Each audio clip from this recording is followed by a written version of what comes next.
আসসালামু আলাইকুম। আমি সাবিনা পার্কে আসছি বেড়াতে। দেখেন ফুলের বাগান সাবিনা দেখেন, এটাও লেখা আছে কিন্তু ফুল গাছ ছিঁড়বেন না,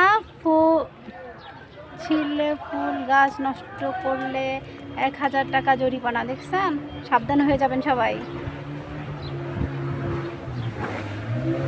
সাবিনা পার্কের ফুলগুলো অনেক সুন্দর, ভাবলাম ভিডিও করে নিই, সবাইকে একটু দেখাবো বলে।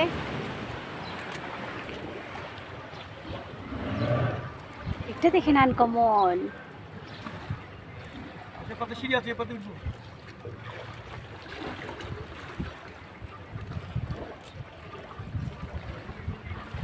ভাবলাম একটু সবাইকে দেখাই ফুলগুলা, সিঁড়িটা, পুরোর অংশটা।